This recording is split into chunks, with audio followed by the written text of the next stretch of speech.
Welcome to Have a Life Teaching, the podcast designed for educators who are dedicated to enhancing their teaching practice and creating a positive impact on their students' lives. In each episode, we'll dive deep into the world of education, exploring a wide range of topics related to curriculum, instruction, and assessment in K-12 schools. Together, we'll learn from the brightest minds in the education field. So if you're a passionate educator who's ready to take your teaching practice to the next level, join us as we explore the exciting world of education. My name is John Shimberry, signing in and saying, let's have a life teaching. Hello, everyone. Welcome to another episode of the Have a Life Teaching podcast. Listeners of my podcast probably know that occasionally we talk about ed tech issues. We talk about ways to make teaching more efficient. And tonight's no different. We're going to be continuing our conversation that we have had with other guests, talking about the technology that everyone's talking about in education, and that's generative AI or artificial intelligence. As my listeners might know, we spoke with Jose Bowen about his book on AI and really spent a lot of time then talking about demystifying the myths around it, getting teachers more comfortable in using AI. And we'll talk about the why tonight too. But we're really going to spend tonight talking more so about specific prompts that teachers can be using when they're using generative AI to make their teaching more efficient and more thought-provoking for students. I'm really excited to be joined tonight by Paul Cancellieri. He is a teacher in North Carolina. He is also a Google genius, definitely very immersed in technology issues, and the author of the brand new book, 50 AI Prompts for Teachers, Enhancing Your Practice with Generative Technologies. No one better to pick the brain of for specific prompts to use than Paul. Paul, thank you so much for being on the show tonight. Thanks, John. I've been a big fan of the podcast for a while, so it's exciting to be a part of it. Well, thank you for telling me that, because sometimes I don't know if anyone's listening to it out there. So it's always good to hear that people have actually been listening and perhaps watching the 2-minute video clips I do on LinkedIn. So thank you for that. Paul, getting into things, how did AI prompts and more generically, how did education technology become an area of interest for you? It's a great question, actually. I came into teaching 23 years ago with a background in science. I have an interest in technology in that way that I think some of us think of technology as like a hobby. You know, I love playing with gadgets and things like that. And at that time, 23 years ago, that set me apart from a lot of other teachers. I was eager to try new technology. I was willing to deal with the mishaps that might happen to figure out how to help it make my students have better learning experiences. When the current generative AI tools like ChatGPT started to hit the scene a couple of years ago, I immediately started playing with them, and like many people, was like amazed at what they could do and how the text that they could generate was so real sounding and so powerful. So I started to think about, well, what can this do to make my teaching life better and make my students have a much better learning experience? With the help of a lot of folks that I interact with online and in person, I started trying out some ideas and sharing the results, and eventually got to a place where I felt this is the kind of thing that a lot of teachers would benefit from knowing. I put together this book with the ideas that I've tried in my own classroom and with my own teaching, and it's been a really exciting journey. And now, speaking about that, you obviously were an early adopter. You like technology, you're not scared of technology. But let's talk about the why we need to be using this tool. And we could talk a little bit more about why we need to be using the tool, both in terms of teacher-facing uses and student-facing uses, and why we need to just get beyond our fears. Paul, why do you think teachers should just batten down the hatches and realize that they have to start using generative AI? As you said, there's probably a lot of good reasons, but I think what for me bubbles to the surface as the most important ones are that This is not a technology that's going away. If anything, it's going to become more integrated into our daily lives, and more importantly, into the daily lives of our students. And that means it's going to be a part of the careers that they're going to be trying to have down the road. And so if we want our students to be ready for those careers, they have to get some experience using these tools in school.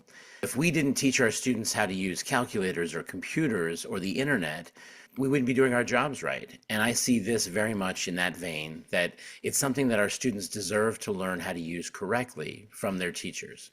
And if we're, as adults, going to put ourselves in the position of being instructors, we have to have a firm understanding of these tools ourselves. And one of the best ways to get better at explaining how something works is to play around with it yourself. So I do think that teachers need to start sort of getting over our own fears and begin to explore and experiment with these tools. Like you said, we're not preparing our students for the world in which they're going to live unless we do that. And again, to do that tie-in or make that tie-in with Jose Bowen's episode, Jose asked the question, are we as teachers teaching to our past or to our students' future? What you're just saying here, Paul, is key to that. And I'll just add on, it doesn't take away from students. Oh, they're cheating and blah, blah, blah. But AI is only as good as the people programming it, using it, knowing how they want to use it, knowing how to become more creative through using it. So again, if we teach our students how to use the tool, they'll be able to use it again as a tool to forward the creativity and the capabilities, hopefully, that we're training our students to have or that our students innately have. I completely agree. And I think if you start with that endpoint of we need our students to be capable of navigating the ethical use of AI and the successful, efficient use of AI, we wind that backwards. That means that we have to have some basic understanding of how AI tools work. And that's kind of been my focus, is on teacher use at this point, because I know that down the road there's going to be policies and procedures put in place by a lot of districts about how students should interact with these generative AI tools. But before we get there, teachers have to feel comfortable using them themselves. I think that it's not just about preparing for that future, it's also about making our jobs easier today. And I'm glad you phrased it as looking at it from the teacher lens. As we said before, I was talking about student-facing uses and teacher-facing uses. But like you said, let's spend some time talking about how teachers can be using AI. But before we even get into the ways you break down those prompts in your book, because I think you break them down in a way that's very digestible and understandable for teachers to, again, help them to get right in there and use AI to make teaching more efficient and more rigorous. But before we even get there, when we talk about generative AI, what tools or which platforms are we generally talking about? Is there one platform over another that you recommend? Because I know that that could sometimes be confusing for teachers. School systems are purchasing, getting subscriptions to certain platforms. Magic School comes to mind. Others are giving folks training on ChatGPT. So, what are your thoughts on this, Paul? Are there particular generative AI tools that we should be using? Yes or no? Let's start there. That's such a great question, because it is the first question, right? The one you have to consider before you dive in. And the truth is that these tools are multiplying. Every day there are new ones being released that are education focused. But if you look closely at them, what you find is that at their core, they're really just UIs, front ends, skins, if you will, on top of some of the models that are most popular, things like ChatGPT. What I believe strongly is that rather than teachers trying every latest gadget that's being put out by some of these companies, we're much better off learning a set of generic skills that we can apply to any platform. And we're better off working with these LLMs, as they're called, large language models like ChatGPT and Anthropic's Claude and Google's Gemini. When I talk to teachers about how do you get started, I usually ask them, well, which ones are allowed to be used in your district? Which ones are unblocked or are advocated for by the people in your school district? And more often than not, it's going to be ChatGPT or it's going to be Google Gemini.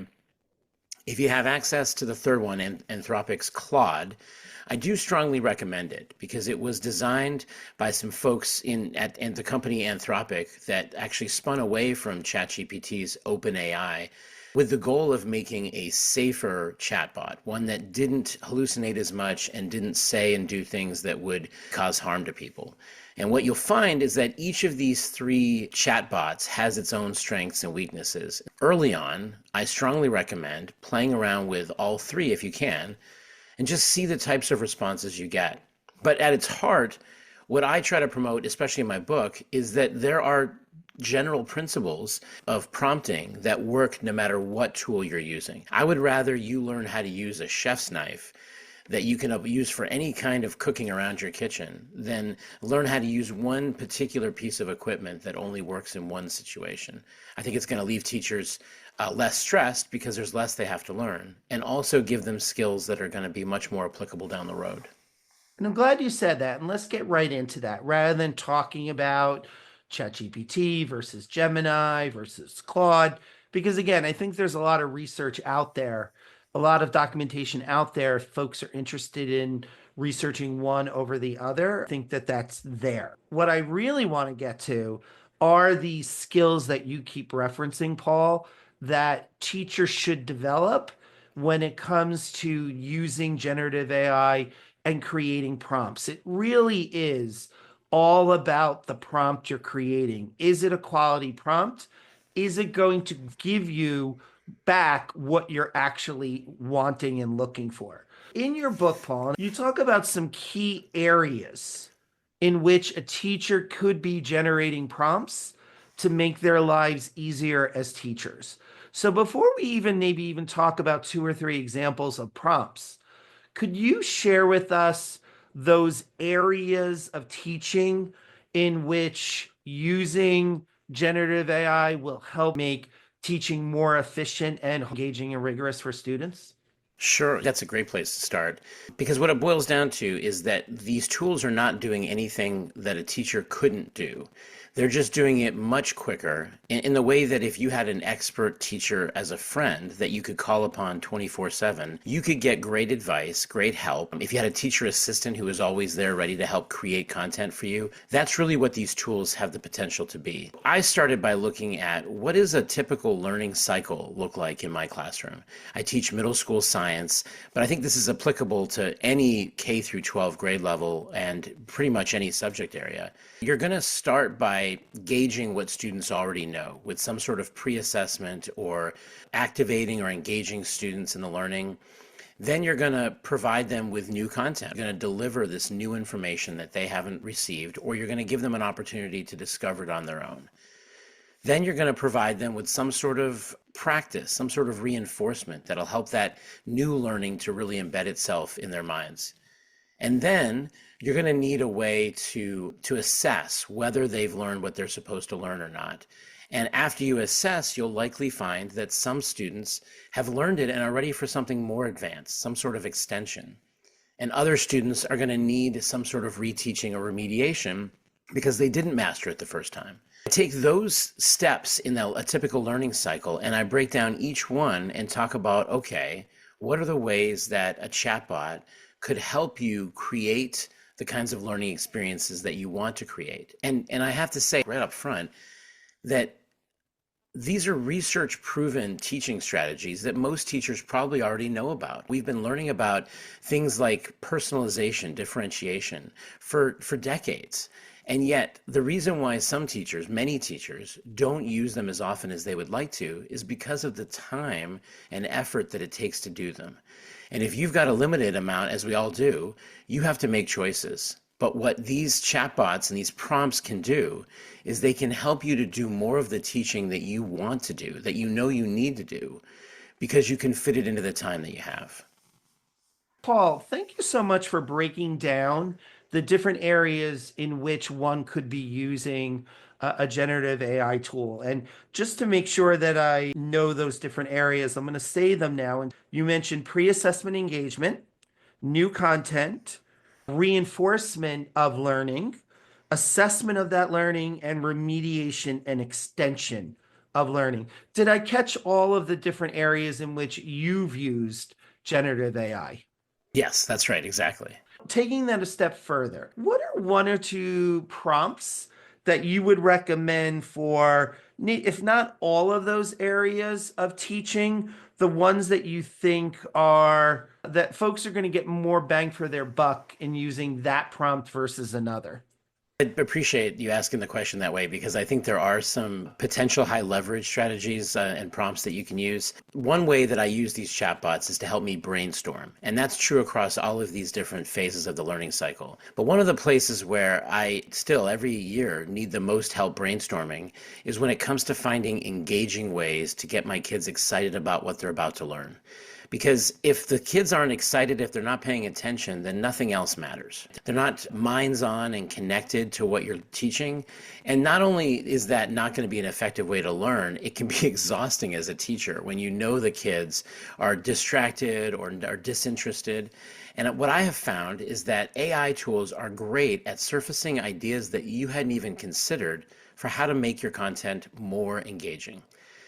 So, on that note, as a middle school science teacher, can you think of a specific content example where you used a chatbot to help you make that science content come alive for students? Definitely. Just this year, I was teaching about the periodic table, which in our chemistry unit, it's a difficult concept. It's a kind of abstract. Students know that this table exists, but they don't really understand the underlying structure of it. And so I went to ChatGPT and I asked it, what are some engaging ways that I could kick off my lessons about the periodic table that would capture students' interest? And that prompt, just as it was, provided me with some great information. But one of the key things that I think a lot of folks don't realize, because as you pointed out, prompting is the key skill here, is that chatbots are designed to be like a conversation. They're modeled after the way you might text back and forth with a human. And that conversation is so critical. So when I got those ideas from the chatbot, it gave me two or three ideas that wouldn't work exactly for my students or my situation. One of them had me create a whole game that was going to take too much time. One of them was about doing some sort of play with my students, which I thought, okay, I get the idea, but I don't know that my students would do more than just roll their eyes at me if I try to do a play with them. So I made sure to come back to the chatbot and follow up with an additional question. And there's a couple things that I added in. First of all, I told it which ideas it gave me that did seem close to what I was looking for. And then I asked it for more ideas like those. And I didn't just say more ideas, I put a number on it because I know that not every idea it provides is going to be useful to me. So if I ask for 5 or 10 ideas, then I know I'm going to be able to pick through those and find a couple of gems that I can either use as is, or I can modify them by myself or with the help of the chatbot. So that was a critical part of it, was coming back and asking for clarification or modification. And I think that a lot of folks who use tools like ChatGPT, they don't think of it that way. They ask a prompt, they get an answer. If it's not what they were looking for, they shrug and try to make the best of it, instead of coming back and asking for a better response. Speaking about asking for that better response, did the chatbot do a better job in suggesting some engaging activities that would engage your specific students better? Yes, even though I've been teaching this subject for multiple decades, it gave me an idea for a game that I could play with my students that I had never considered, where I gave them little colored pieces that had different pictures on them. So like pictures of things that are green, like grapes and trees and green M&Ms, and pictures of things that were red and so on, and had the students take those colored pieces and organize them however they wanted to. And from that organization, I was able to get the kids to understand that there are lots of different ways to organize things that have multiple properties. And that was the perfect segue I needed to dive into the way that the periodic table is organized. Now, the other thing that I was thinking of, Paul, when you were talking about that specific prompt, okay, great. But I'm a busy teacher. Like you even said, you didn't have time to create that full initial game that it recommended. You also talked about prompts to help you create new content. Taking that prompt, help me introduce the periodic table. What might be the prompt you would use to then have that chatbot actually help you to create the materials you're going to need to do whatever that activity is. Yeah, that's the natural next step is I need the actual content, the actual materials I'm going to bring into my classroom. The prompt I would ask for there is I want to make a game that will introduce the periodic table to my students. Or if I'm still in the conversation where I got the idea, I can even just refer to it in the earlier part of that conversation. And I say, help me make the materials that I would need to use this activity with my students. I would also add some extra details just to cut down on the back and forth. I want to tell it as much as I can about my classroom, about the number of students I have, about any special needs or requirements they have. If I have a lot of non-native English speakers, multilingual students, I'm going to tell the chatbot that because it will recommend resources that require less reading, less understanding of English. If I have students that struggle to sit still, then I'm going to mention that, and the chatbot's going to give me some ideas and some content that are catered to that specific group of students. So once I ask it for that content, it's going to create text because that's most of what the chatbots create is text. Some of them can create rudimentary images. And so maybe if there's an image on a handout, it's going to generate that image. But it's going to get me 70, 80% of the way toward that final product that I need to use with my students.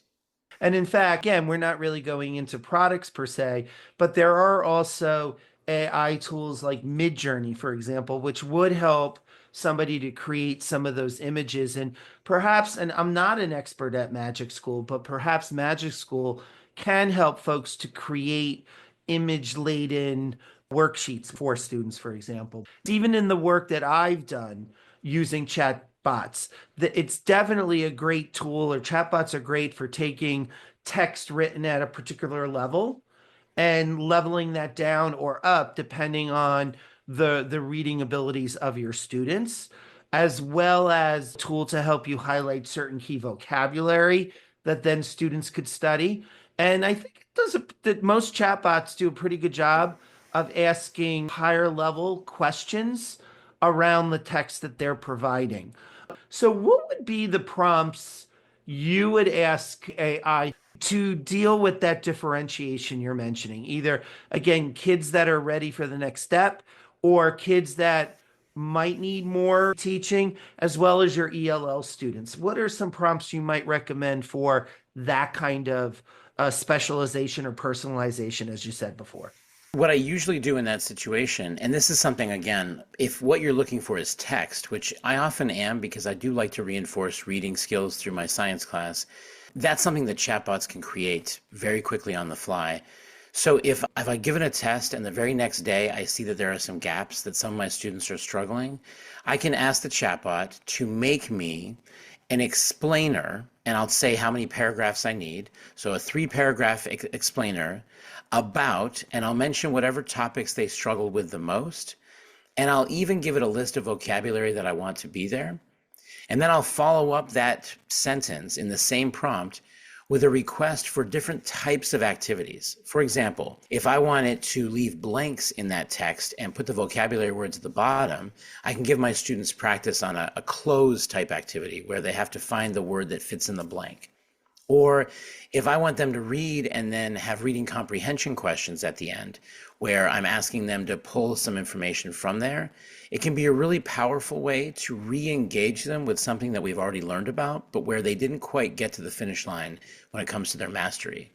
One thing I really love to do is to add the request that the explainer mentions details that are personal to my students.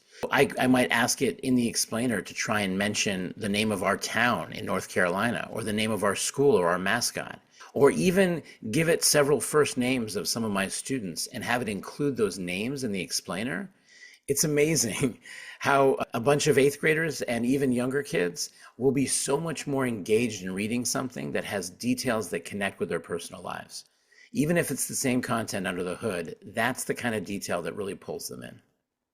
So I would just wanted to add, along with personalizing it with student names and or interests, there's also the ability to really use a chatbot to connect your learning, particularly on the elementary and middle school level, other content areas.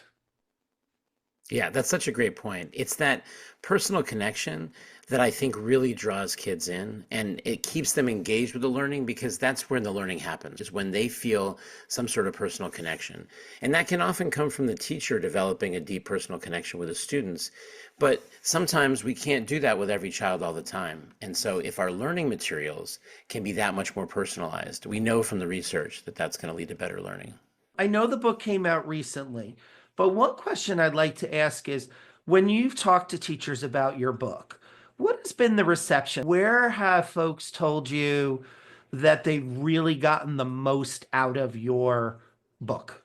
So that's what's funny is that, as you mentioned, there's that aha moment that comes with the group of teachers that have never really explored these generative AI tools. And when they ask the first prompt and they see the response, eyes open.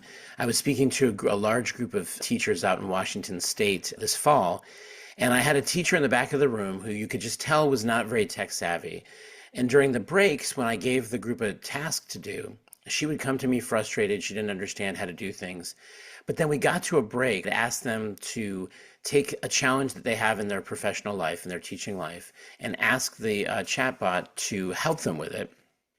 And she came to me almost in tears because she was a special education teacher who'd been asked to teach math for the first time. It wasn't her strength. She didn't know the curriculum. And she was envisioning that she was going to spend her entire summer building new content.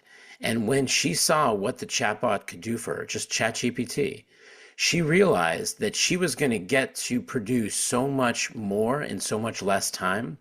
And it was going to be so much better than what she thought she would have created on her own that she was just amazed. And it really changed her entire outlook on the year that was coming. So that's been a really powerful message to me, is that there are teachers out there who have no idea what these tools can do and don't really understand how much of a powerful influence they can have on their teaching. What do you recommend for administrators to help get the ball rolling in terms of using AI to actually help their teachers teach better, faster? I have had a little bit of experience with that. What I find is that, number one, just like with teachers, administrators need to explore these tools a little bit. So anytime I'm working with school leaders and district leaders, I ask them first to open up a ChatGPT window and we try out some simple prompts, usually around brainstorming. I have them describe an issue that they're having in their building and ask the chatbot for 5 or 10 ideas for how they might deal with that. Because I do think it's important that they see the potential that's there. Because especially as administrators, they're often dealing with the negative impacts of AI tools in the classroom and student access to them. So for them to see the positives, I think is really important.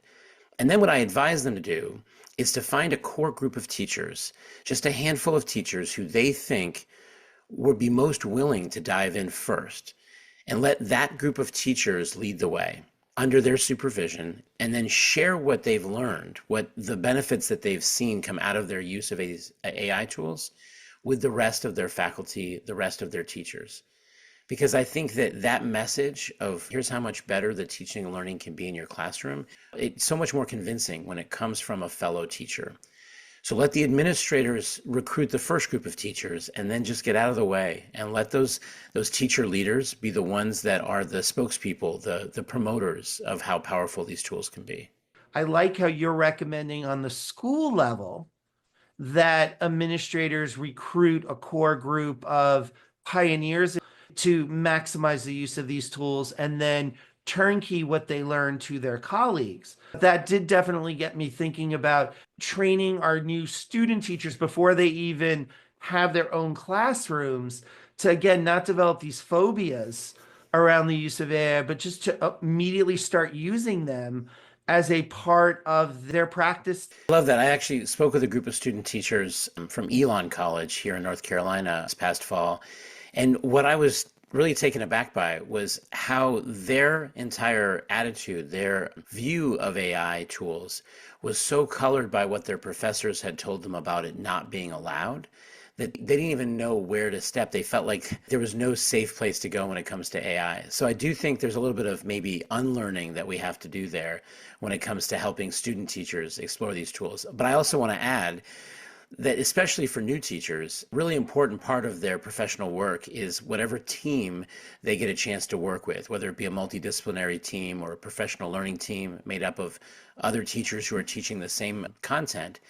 And one of the most exciting parts of these new AI tools that's rolled out in the last few months are these collaboration tools where you as a team can upload documents, you can share the work that you've already done with a chatbot and let that chatbot become the extra member of your team, providing insights and ideas as you work together toward helping students learn more. Which chatbots have enabled that collaborative feature, and have you actually used it, Paul, in your school? Have Google released a tool called Notebook LM. It got a lot of press because it has this podcast feature where you can upload documents and these two synthetic voices make a podcast about it. Claude has a feature called Projects, and the ChatGPT tool I think is also called Projects. But basically, it's an environment where you can upload documents that are all surrounding the same topic or the same idea. My professional learning team at my school, we're all 8th grade science teachers. We have these projects where we've uploaded our instructional documents, our standards. We've uploaded samples of some of our favorite lessons that we've created together. And then we query that chatbot and we say, hey, we're getting ready to teach about the evolution of life on Earth. Here are some pitfalls we've noticed in the past. What are 10 recommendations based on the evidence that you have that we could use to address those misconceptions or those pitfalls? And then the chatbot's responding with even more context than it normally would. It's not just the same as asking ChatGPT with no background. This chatbot now knows about our situation, about our team and our work together. And so the responses that we get are going to be that much more effective and more efficient. And that is going to be a takeaway from me from this podcast conversation with you, Paul, the impact it could have on professional learning communities. Now, if our chatbots are able to actually look and analyze our materials, just think about how much more efficient we could become in determining, okay, now that that analysis has been done, let's move on to the implementation and the next steps for our students. So, is there anything that we haven't talked about that you want the listeners to really know? One more tip that I think folks don't always know about, and one more caveat or warning, cautionary tale that I would share. On the plus side, there's this technique that AI researchers use that's called priming. And it's strange because these AI tools are often a black box that we don't fully understand what's going on under the hood. But it turns out if you tell a chatbot what role you want it to play before you ask it to do something, it will often create better quality products for you. So for example, if I upload materials I've used in the past and I say, you are an expert teacher with 30 years of experience of making engaging lessons, and then I ask it, give me 10 ideas for how I can make my lessons more interesting. Just that priming of telling the chatbot what its role should be allows it to focus a bit more and create better quality content for you. It's a silly thing. It doesn't seem like it should work, but it does. And then on the cautionary side, you had mentioned analyzing the work that teachers do and getting feedback and how powerful that is, and I completely agree. I think that we're on the cusp of the next level of analysis, which is where we use a chatbot to help us analyze groups of student work, to look for things that we could improve in our teaching or that we need to focus remediation on, for example. And along those lines, it can be very tempting to think, well, couldn't I just ask ChatGPT to grade these essays or grade this math homework for me? And I think we need to be very, very careful there. Anytime we even consider sharing any kind of personal identifying information, we get into a really dark area that we should avoid. So if you're ever going to have a chatbot look at student data, it needs to be anonymized and it needs to be in aggregate, not individual student work. And of course, you need to pay attention to the policies of your school or district in that regard. But I think we also run the risk of giving up one of the most important roles that we play as an educator when we outsource grading, because that providing of grading and feedback, that is the core of what we do as educators. And I think it's a purely human thing that a chatbot's never going to be able to do as well as we do.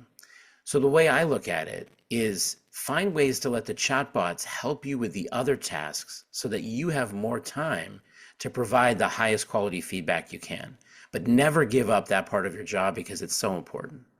And what resonates with me, having the chatbot do the other things to keep the core of teaching core, which is forming those relationships, providing that feedback.